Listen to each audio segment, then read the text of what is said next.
نحمده ونصلي على رسوله الكريم اما بعد فاعوذ باللہ من الشیطان الرجیم بسم اللہ الرحمن الرحیم۔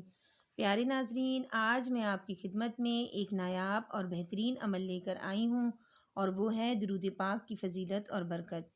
جیسا کہ ناظرین آپ جانتے ہیں کہ درود پاک ایک ایسا ورد ہے کہ جس کی کثرت ہماری زندگیوں میں خیر و برکت اور رحمت کا ذریعہ ہے۔ ہمیں چاہیے کہ چلتے پھرتے اٹھتے بیٹھتے ہم درود شریف کا اہتمام کریں، چاہے چھوٹے سے چھوٹا درود شریف صلی اللہ علیہ وآلہ وسلم ہی کیوں نہ پڑھیں۔ حدیث مبارکہ ہے کہ من صلی علیہ واحدۃ صلی اللہ علیہ عشرا، جو مجھ پر ایک مرتبہ درود بھیجتا ہے اللہ تعالیٰ اس پر 10 مرتبہ رحمت بھیجتا ہے۔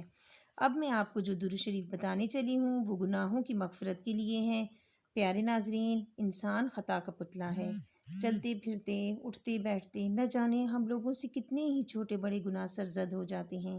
اس لیے ہمیں ان کی بخشش کی فکر کرنی چاہیے اور گناہوں سے بچنے کی کوشش بھی کرنی چاہیے، کیونکہ کبیرہ گناہ تو بغیر توبہ کے معاف ہی نہیں ہوتے۔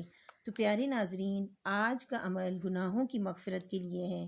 جمعے کے دن بعد از نماز عصر کسی سے بھی بات چیت کیے بغیر جائے نماز پر بیٹھ کر 80 بار یہ درود شریف پڑھنا ہے۔ اس کے پڑھنے سے اللہ پاک 80 سال کی گناہ معاف فرما دیتے ہیں۔ درود مبارکہ یہ ہے: بسم اللہ الرحمن الرحیم، جزا اللہ عنا محمدا ما هو اہلہ، جزا اللہ عنا محمدا ما هو اہلہ۔ پیارے ناظرین، اگر میری ویڈیو آپ کو پسند آئی ہے تو پلیز میرے چینل کو زیادہ سے زیادہ سبسکرائب کریں، لائک کریں، کامنٹ کریں اور بیل آئیکن کو پریس کریں تاکہ میری ہر نئی آنے والی ویڈیو آپ تک پہنچ سکے۔ اللہ نگہبان۔